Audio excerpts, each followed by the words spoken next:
Hello and welcome back to the CCW Safe podcast. I'm Rob High, joined by Phillip Naman. How are you doing, Phil? I'm doing great. How about yourself? I'm doing wonderful, sir. We are charging into the holidays here. This actual broadcast will release just before Christmas. And with that in mind, I thought maybe we could talk about the ins and outs and possible pitfalls, maybe legal troubles if I was going to gift a firearm to somebody. But it varies so drastically depending on where you're at in the country. Mhm. Your home state is without question the very toughest, but everybody's got the do's and don'ts and how to go about it legally. Federally, there's nothing on the books that says that we can't, that prohibits it. But at the same time, But there are some requirements though.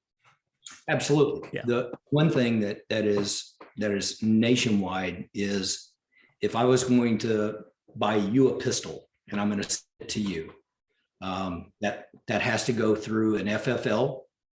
So I need to have a dealer here in Oklahoma that can send it to a dealer there in California, and still have to do the ATF form 4473, and they'll do the quick background and do that thing. And that any kind of gifted firearm that's going to go from one state to another has that requirement on it. Yeah, I think if you're just mailing a firearm, unless it's going straight back to the manufacturer for warranty, it needs to be shipped by. I can't ship you a firearms like, hey, I bought this new shotgun. I really like it. Why don't you try it for a couple of weeks of this hunting season and let me know what you think. I can't ship that to you, right? There's restrictions just on shipping that are federal that we have to be aware of. I do believe you could ship to a warranty house or a gunsmith, but they have to have an FFL for that on their end. Otherwise, you can't. You can't just throw something in the mail and call it good. Yeah, I know several guys that I worked with at the police department that are firearms dealers. Some of them are gun builders. They do custom work or stuff for competition guns and things like that. Those guys have all got their FFL, so I've got access to several people that I can utilize for that purpose. But even if you don't, just your local gun store is somebody that you can utilize for those purposes. So let's just say that I wanted to, because I've done this before. I've gifted firearms here in California. One was for a friend of mine. He was my CPA. He wanted a pistol. I found it. So as a gift, I bought it for him. Now, the way that worked is I paid the store for that firearm, right? But I didn't register it in my name. If I did, I would have had to have registered it in my name for 10 days and then do a private party transfer, and he waits 10 days. I paid the store for it, but on the registration side, it comes down as he has to register it in his name. So I never took possession of the firearm. Right. I just covered his expenses on that. And on his 4473 form, there's a little line that says, am I the legal purchaser of it? And he was. It was for him as a gift. He registered it in his name. He has to check that box.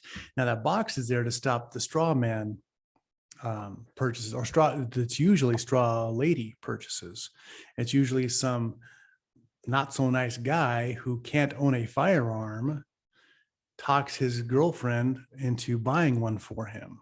You might have seen that a time or two in law enforcement, maybe.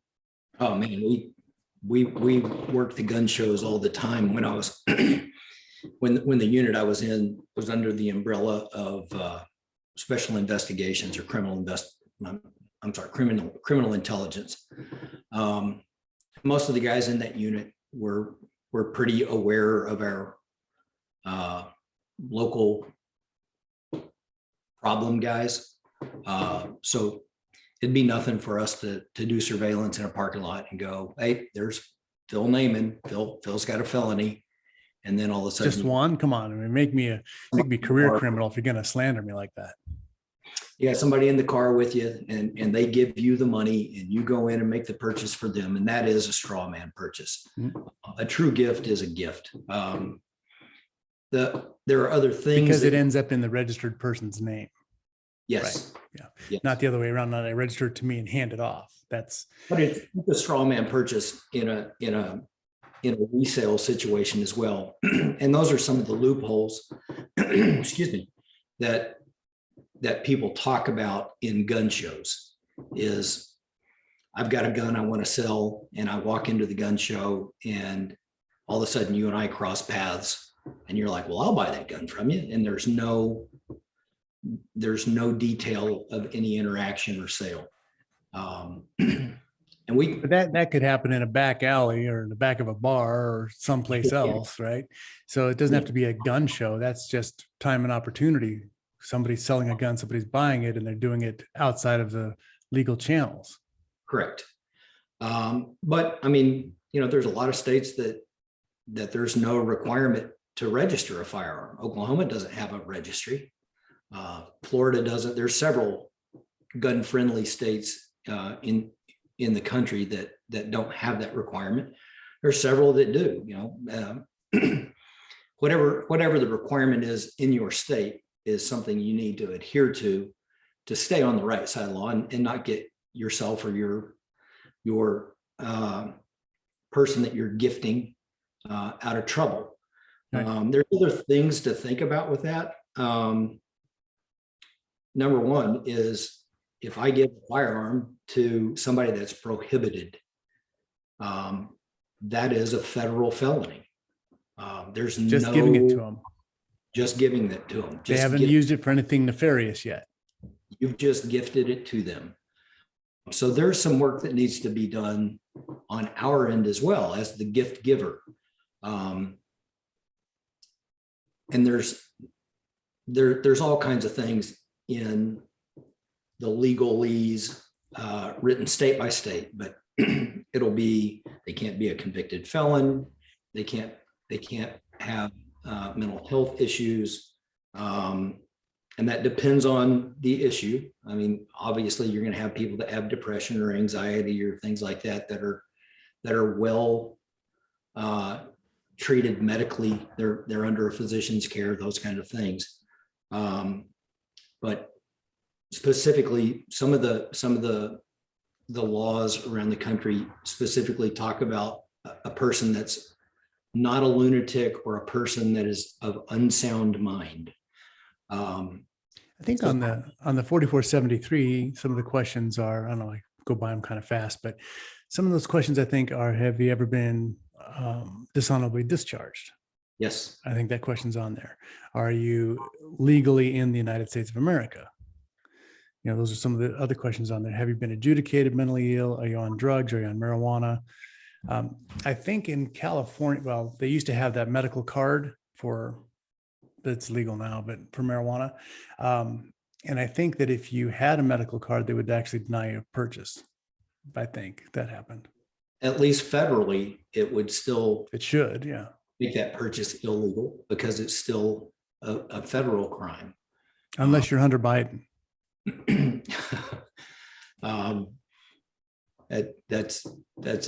That's somebody else's problem to deal with. One of the things that I would be concerned with, and most states have enacted things that would cover this. If you've got somebody that has a conviction for a domestic violence assault, that prohibits them. Meaning a non-felony? Even a non-felony, yes. Yeah. Because those are typically kind of crimes of passion. They're very, kind of quick flip the switch kind of thing. And so often your victims in those cases do not leave. I couldn't tell you how many cases I worked where, you're pleading with somebody, don't go back. It'll never be easier than it was this time. It's always going to get worse, and it always does. Rarely do you ever see somebody go and get help and come out the other side of that okay. And I'm talking about the abuser or the victim. All the way around, yeah. Both sides of that are just they're horrible. You have to understand that most states, I can't legally let a person, a minor, own a handgun. There's all kinds of restrictions on those. One of the things I do when I start looking at gun law stuff is go straight to ATF's website. It's www.atf.gov.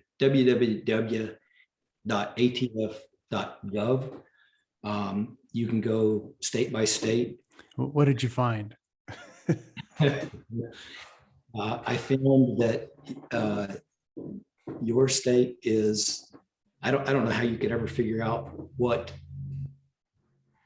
is legal and not legal, because it breaks it down. You got federal laws and you got your state laws that apply. And the state laws in California, there's 147 pages just listing the laws. It doesn't give every single thing about each individual one. And then that breaks down even further to different municipalities enacting their own stricter laws. And so you've got 147 pages for state laws, and then there are 196 for the municipalities that are alphabetically A through L, and then M through Z has another 251 pages. So the legislative stuff in California is just, it's just unbelievable. So those pages are the titles. Those are not the descriptions of the bills. Correct. Or the laws, yeah. Or a small snippet, but it's not, we had Prop 63, which I think by itself was 1,000 pages. So, yeah. Well, it's when, you get into the argument again about, we need more gun laws. We need that. We've got gun laws. We've absolutely got gun laws. The biggest deal is, why don't we enforce them? That's a whole nother topic. I know we've talked about this before, but I think when it comes to gun crime, violence, okay, violent gun crime, which you have property, you have injury, then you have homicide, the three different levels in my world of gun crime violence. And I just think that if you use a firearm in the commission of a property crime, you should get 10 to 20 years. Okay. You bring a gun into a liquor store, I don't care. You didn't, if it wasn't successful, well, he only stole $10. It doesn't matter. He put somebody's life at risk, 10 to 20 years, right? I do believe in mandatory sentencing for violent crimes. And I do consider armed robbery a violent crime. If you hurt somebody, rape, well, rape's different, but if you hurt somebody, and I'll explain that before somebody jumps on that. If you hurt somebody, you shot him in the leg, shot him in the arm, something like that, life imprisonment. Okay. If you kill somebody with a firearm in the commission of a crime, then I believe in the death penalty. And I believe that includes rape. Yes, I do believe that rapists should get the death penalty because you have destroyed that person's life, whether they live through it or not. That's, I'd be a great judge. I really think so. It's kind of easy. I say 1, 2, 3, go. Next. Okay, we're going to break for lunch. Yeah, that's one of those things Gary and I have talked about. Gary Eastridge is our critical response team manager.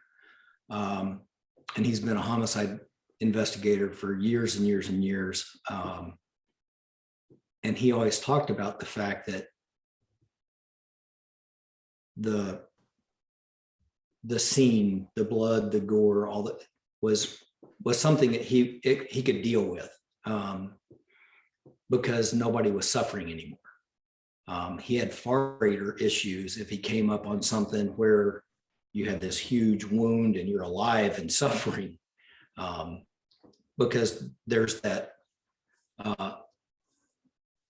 empathic response and just, oh my gosh. and there's nothing you can do really in most cases. And then he would talk about he couldn't have worked sex crimes. And I worked sex crimes for almost 5 years. And the volume of cases we had was just unbelievable. And that's always kind of been my take on that as well, is the severity of the penalty for something like that, because your victim is a victim forever. That's not anything that they ever just wash off and go, okay, I'm all better now. They live with that forever. So it's something I really do. I believe there should be really harsh sentences for that.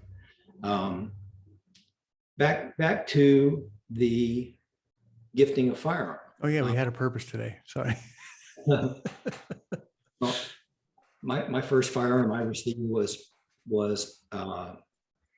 had been a shotgun that was one of my uncles. My grandfather gave it to me when I was a boy, teaching me gun safety and teaching me how to shoot, things like that. He taught me how to hunt. That's one thing. That's not a pistol, but learning from a mature adult and teaching kids how to safely navigate their way around firearms and things like that. I think it's really, really important. If you've got kids in the home, I don't think that should ever be something that should be like an absolute forbidden. My deal with my children when they were small was, and would be to this day, but that my kids don't care one way or the other. If you ever want to see a firearm, all you got to do is tell me. We'll get it out. We'll look at it. We'll talk about it. I can explain everything about it. And if you ask any kid that's ever been around me, they will always tell you that the first thing is absolutely every single firearm is treated like a loaded firearm. It's just so. Depending on the person you're gifting to, depends on the things that you need to think about. Obviously, I knew nothing as a child about a shotgun. My grandfather did. And I started out very, very basic before moving up. I am really concerned a lot of times about somebody buying something. It'd be one thing if you and I had discussed something and you're like, man, I really, really like this gun. I've shot it. I think this, and you gift that, that's one thing. There's so many factors that go into firearm selection. And I would never, ever just buy a firearm, just walking in cold without ever having had my hands on it and having the opportunity to shoot it and understand that gun, because sometimes you think that, that's a cool gun until you actually get on the line with it. And then it's like, yeah, I don't like that. The trigger's not right, or the recoil is not as manageable as you had hoped it would be, or it doesn't fit my hand. And those are things that I've always talked to members about, that, they develop that trust and they call and they go, man, I appreciate your opinion. What would you recommend I get? It's like, I recommend you get some opportunity on the range to go shoot some guns and find out which one you like. So if you really don't know that person and have that kind of knowledge as to, I know Phil wants this gun. This is something he is good with. He's already shot it. He's familiar with it. The other thing you might think about is a gift card. That's super simple enough, takes me completely out of the equation, and you can go pick out whatever it is that you want. So we're talking about purchases of new firearms. What about passing on something? So your grandfather gave you that shotgun. You want to give it to your son. How do you do that?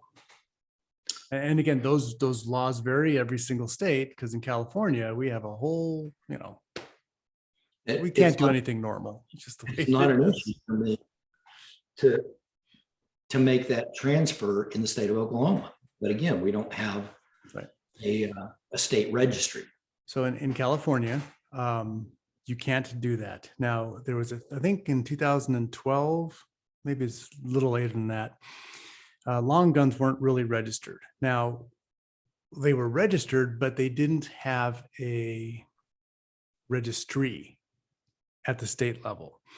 So how was a long gun registered? Well, in 1980, if you went in and bought a Remington 700 from Kmart, because Kmart was around in 1980, and you paid your $249, well, you got this rifle, right? And so you filled out your 4473 form. Well, if that firearm was found somewhere in the year 2000, and they said, whose gun is this? And I said, I don't know. Well, there was a paper trail back from the manufacturer who said, we sent it to Bob's Wholesale. Bob's Wholesale sent it to Southern California Wholesale. They sent it over to ABC or to Kmart. And Kmart sold it to 4473, the serial number, and they sold that to Bob Dutton. No, there's a Bob Dutton never bought anything, and so here's his address. And so they knock on his door and said, hey, did you have this? And he's like, well, yeah, I did, but I gave it to, or I sold it at, and so there's these other trails that happened, but his responsibility was there. So they always had a registry for it. But in 2000, the 4473 form was never filed with the type. You listed on it that I bought a rifle. I bought a long gun. It didn't say what type on there. And so now they've got, in California's requirements, it has to have the make, model, serial number, caliber that they keep track of in California. It's not just a long gun anymore. So there's always been a way, if a weapon was found at a scene, that they could trace it back to the last known owner, and then he's got to answer some questions. And if you're running around with a firearm with your serial number ground down, well, crime in itself. Right. Yeah, that by itself will put you away. And fortunately for us, as far as forensically in law enforcement, pretty much any piece affiliated with a firearm is something that is evidence. It's something we can use to piece that back together. Our CEO, Mike Darter, was a contractor for ATF and was a liaison with police departments and helping them do night testing. And they can test the firearm itself. They can get information from a projectile. They can get information from a spent casing or a shotgun hull. And, there's tool marks that are going to be there, whether it's from a firing pin or whether it's from a mark on a casing from the extractor removing a shell, and there's just so many things that you can piece together that way. And like I said, when I was working criminal intelligence, there were things that we could follow, and there was guns that were used in homicides on the other side of the state, and then gun disappears for 6 months or a year, and then all of a sudden the same gun is being used in crimes locally in the metro area of Oklahoma City. And it's just unbelievable that those things related to that firearm can tie crime to crime to crime, even though it may not be the same person, because those guns in the criminal world pass hands relatively quickly, especially if it was a dirty gun and used for something. But again, back to our gifting thing, there's things that you think of and you go, well, this guy's of sound mind. He's not a drug addict. He's not doing these things. And unbeknownst, there's like a victim protection order against him somewhere, or a restraining order or something like that. And a lot of times those things also have things built in that basically prohibit that person from legally possessing a firearm. So just the simple fact of gifting something is really a very big deal, and it's something that you need to talk at great length about and figure out before you make that step. Yeah. And gifting a firearm, you know, and a lot of people say we don't have to do this or do that, but you need to have, I believe, because I've sold firearms, but I always sell them or ship them through an FFL, or I'll use gun broker or something like that. But again, that's from an FFL to an FFL, right? It's all reported stuff and they have to register it on their other end. But I want a chain of custody that says, oh no, that went there. And then he registered it. And if there's a problem with said, whatever it is, you need to talk to that person Check. because here's my chain of custody stops and it's registered correctly on the other side. And I'm not going to personally ship it to an FFL. I take it to an FFL. They log it in their books. They send it over. And it's, again, I'm in California. We have to be very careful with everything we do. We only have 547 titles of all of our laws about firearms. So basically, is it legal? Just say no. We get no. It's just that's how you survive in California. Can we? No. On the other end of that, if you feel the need to gift me a firearm, I'm going to let you know right up front that I'm okay with it. So, not picky. Guns hold their value. What do we have here in California that you can't get better out of the state? We have that roster that completely restricts what we can actually purchase here. So yeah, if you want a Generation 3 Glock, I'll get you one, but you can get a Generation 5 for the same price right down the street. Yeah, no, it's not, just silly, but that's the way life is here. What are your holiday plans? Kids coming out. My son is in med school, and so he'll be here for this time being for a couple of weeks. That's really fun, and we're just gonna enjoy a nice, simple Christmas. At least it is our intention to have a nice, simple Christmas. Then there's always Nagatomi Plaza, so who knows? Yippee-ki-yay. Come out for the weekend, have a good time, she says. Any gifted firearms in the plans? Sorry? Is there any gifted firearms in the plans there? No, but last year I did. So my son's in New York, going to school, and you cannot do a pistol in New York. It's almost an impossibility. That's one of the things that are in the Supreme Court right now trying to get worked out. But a shotgun, no problem. So, for him and his wife, I bought him online a 20 gauge semi-auto and had it shipped to his local city gun store. And we went in together and I showed my idea that I'd sent it and he registered it and walked out with his beautiful 20 gauge semi-auto home defense firearm. So, it can be done. But again, can you imagine if I was just trying to be good intentioned? Hey, you're living in New York. It's kind of a bad place. Here's my Beretta. Just ship it to him. Thinking, hey, he's going to need it, right? Well, now that's the Sullivan Act, right? It's a 1 year on automatic, and it's just a nightmare. You just destroy somebody's life if you just do it right, And I know a lot of people are like, well, I'm not registering anything. It's like, well, you make your own choices. It just, I because I'm on the air and because I run my mouth for a living out here, I make sure that everything I own is in direct line with those 546 pages of laws. I have to. I don't want anybody to knock on my door and give me a nasty surprise. Just nope. We don't play those games, Anyway, that's where we're at with that. You have to be above board in this state because they're looking for people to make examples of. Yeah, California is without question the most regulated, law heavy state in the union regarding firearms ownership. But New York is really tough. New Jersey is really tough. Massachusetts is really tough.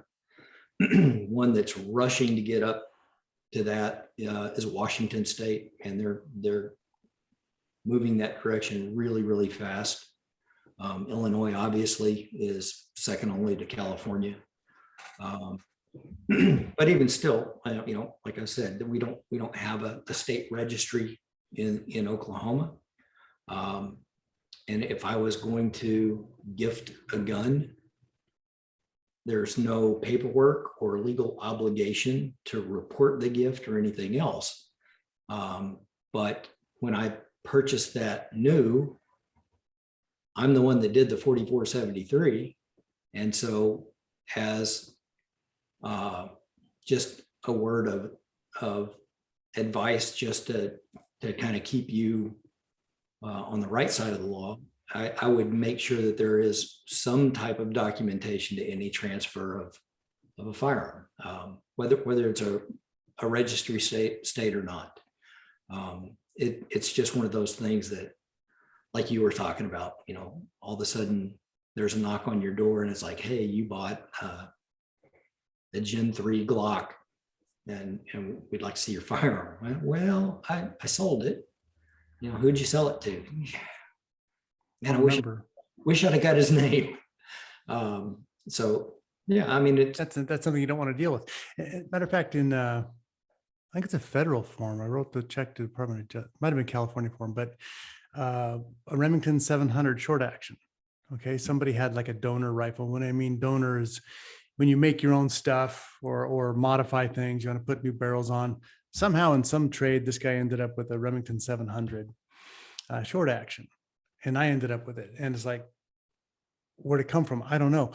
I took it down to the gun store and said, okay, how do I put this in my name?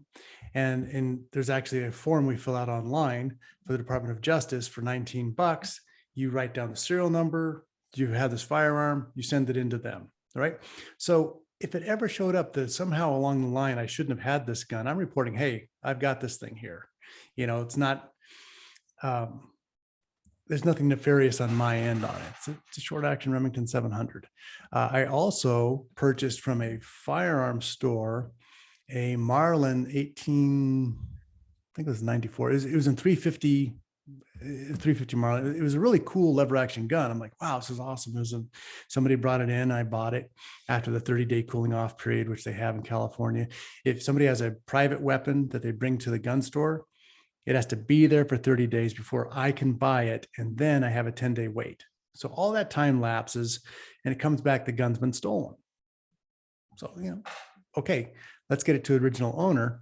Well, this was actually the City of Downey Police Department and that notified that this thing had been stolen. That hasn't been picked up for 2 years now. They never notified the owner that his firearm was found. The police department doesn't want to bother dealing with it. It's just, that was an oddity, but that's a true story that still exists today. That's just crazy. If you ever had a Marlin in 350 stolen, I know where it is. Yeah, that's crazy. The other thing about this, just as an add-on, if you're going to provide a firearm to somebody as a gift, and somebody that's new to firearms ownership, you might think about including Gift of training, a gift of training. You might include some means to secure it, make it safe. It's a cable lock or a small biometric safe or anything. But it's, I talk about this all the time. There is such a responsibility and a burden to being a firearms owner. I love that I have that right to own. I love that I have the right to carry, but I also understand the weight of that responsibility that comes with that. And that's something that needs to be thought out and discussed before you're just passing out a gun to somebody. There's just so much more to it. And the other part is, be absolutely certain that the person is interested in a firearm. Oh, who wouldn't be? Come on. None of my friends. But it's a big deal. it's a wonderful gift, but make sure you've covered your bases and you've kept yourself safe as far as Okay, that so goes. we're going to do rifle, pistol, shotgun. And pistol could be revolver or pistol or semi-auto, okay? Or single shot, I don't care. Anything handheld, single handheld. If somebody listening wanted to gift you a shotgun, what would they get you?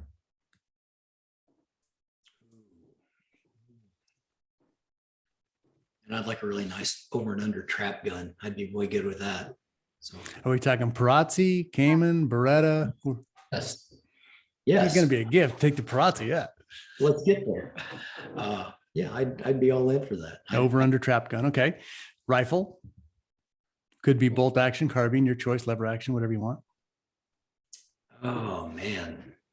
Now we're going to forward this to your girlfriend. So, if you put down model numbers, this could be helpful.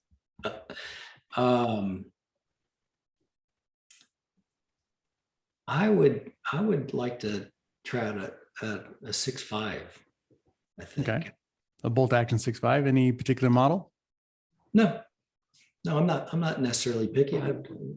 It shoots straight and has a nice optic on it. We can make that work. So It's a good choice. And how about handgun? I pretty much have most everything that I could want. I'd take a Smith & Wesson 500. Okay. Have you shot one? Absolutely, I have. Yeah. How does it liquefy your chest? There's so much steel in that gun. No, it's not that. I'm talking about the concussion off of that thing. When it goes off, it's just boom. I mean, especially you've got the muzzle brake on them and you got the flame coming out and that it can loosen your fillings. It kind of funnels around you. I don't know that I'd want to be standing beside you when you fired it. It's like a big Beretta. If you're directly behind that Beretta, there's so much weight to that gun, that huge muzzle brake on it. That's kind of, you need a force.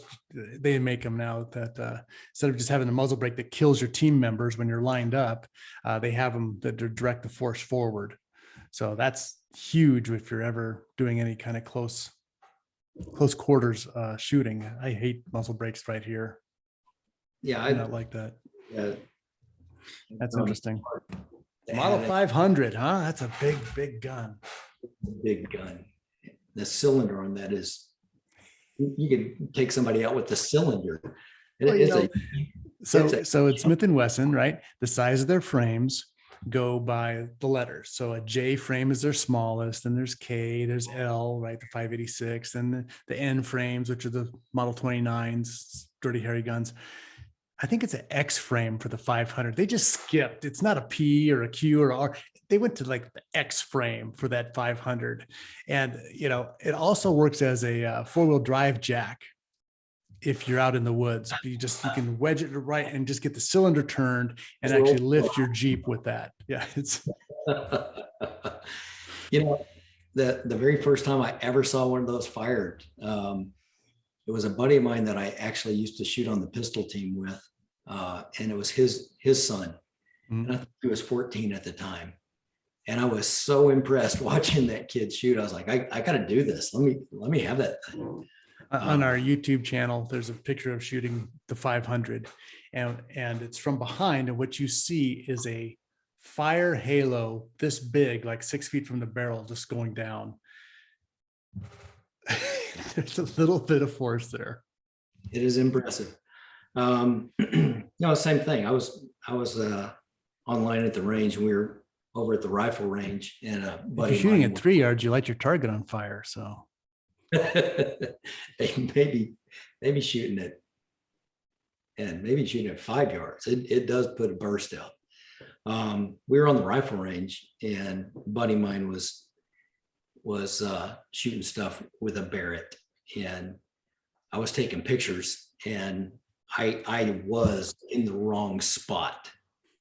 I found the only place that was actually a safe place for me to shoot, as far as shooting pictures, was behind him, right over the top of him. Yeah, it was crazy how much how much that was like overpressure from a bomb. I mean, it just went to your core. Yeah. So you look at some of those pictures, like in the field pictures, let's call them, where guys are shooting the 50s and they're up on the cliffs and they're shooting and you're watching rocks go from the side. It's blowing rocks Yes. out of the way. Yeah, there's a little bit of overpressure on that. That's a heck of a cartridge. You don't want a 50? I would not ever say no. I would never say no. I was just thinking of something I could actually use. Yeah, I agree. At 50, they're really neat, but you need a team to work those things. Well, what are you going to stop? Semi? I don't know.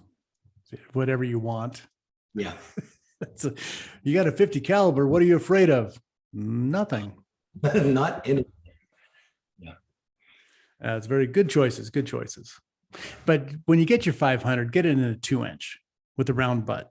Oh, yeah. And we'll one-hand it. The pendants carry. I'll need an extra heavy belt just to keep myself upright. Oh boy. A scoop. It's my carry. Well, just think about your speed loaders, right? You can't even put them in your pocket. The diameter of the speed loader won't fit in your front pocket. You're going to have something on your belt for that. That's crazy. Yeah.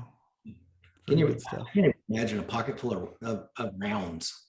You know, I used to carry them in a cargo pocket, just a whole bunch of extras, just so I didn't have to keep walking back to my range box. Yeah, that's going to cause you to walk with a limp. You'd be dragging one foot. That's a big cartridge. That's, a lot of guys love that thing, but yeah. I mean, I shoot my 44. I really like the 44, but that's as much as I want to go. It's the that concussive side blast. It's like I get a headache after about 4 shots. I'm like, okay, this is for somebody younger than me. That was like the guys that would carry the little air weights and then they want to shoot a magnet out of them, and it's just like you hate your wrist. You don't even like yourself. Yeah. That's crazy. Yeah. So we shoot the carry a 642. Really like that little gun, but it's not what you're going to run 2 boxes of ammo. You need to practice with it, but it's not a fun gun to shoot, Yeah. Yeah. When I was working at the training center, and instead of carrying a semi-auto, I love the way the rig looked. I love the way the gun looked, and I carried a 686. Mm-hmm. Big, nice gun, great shooting gun. The first pistol I ever bought was the 586 because they didn't come out in stainless yet. That's how old I am.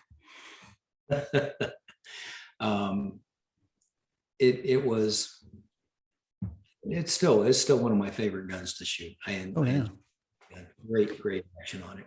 And they're accurate, and you can get a little bit of on a Smith, especially an older Smith like that. You get some trigger work done on it where it's just nice and smooth and just indexes perfectly, and you can shoot double action but call your shot. I mean, that's really helps for some accuracy.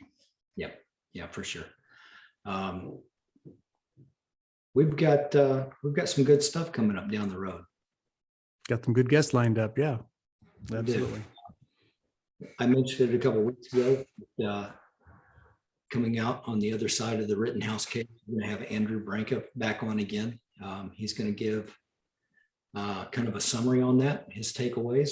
I'm looking forward to that because of his great insights of what went on and all the hours he put in watching all of that. Yeah. He's so good at what he does. And I kind of felt going away from this one that this might have been one of his best works. I felt like he was just on point the whole way through. He was doing daily posts from the trial for us. He did an amazing job.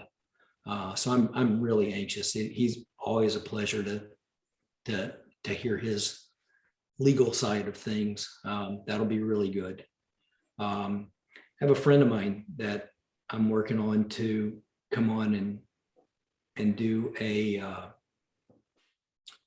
a piece with us on kind of survival mindset. She was caught in an ambush. Guy came at her with I believe it was an AK.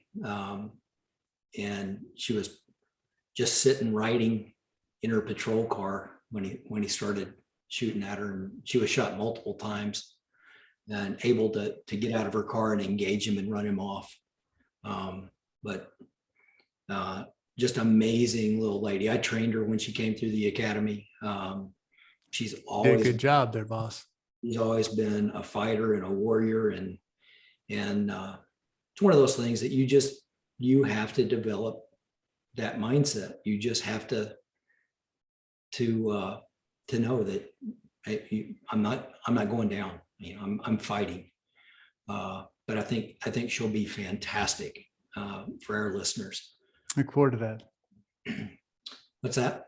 I look forward to that. Yeah, you'll enjoy her. She's absolutely wonderful. I'd also like to invite our viewers, if you've got anything that you think that I'd like to hear your take on some things. You can always email me direct. It's rob@ccwsafe.com. We're always interested in what our members want to hear, trying to get them the content and training and exposure to the things that they're interested in. So that's something we're looking at for the turn of the year. So I think we've got a lot of good things coming. So we appreciate you guys tuning in. We always appreciate you joining us and giving us your input. We always hear what your thoughts are. Even enjoy the feedback. We enjoy the feedback. You can all write into support@ccwsafe.com. Those messages come straight through to us. And we always value your opinion. So it's always an honor to get to visit with you guys, and we wish you happy holidays and look forward to seeing you the next time. All right. Merry Christmas, Rob. Merry Christmas, sir. We'll talk to you soon. God bless. Stay safe. Bye-bye.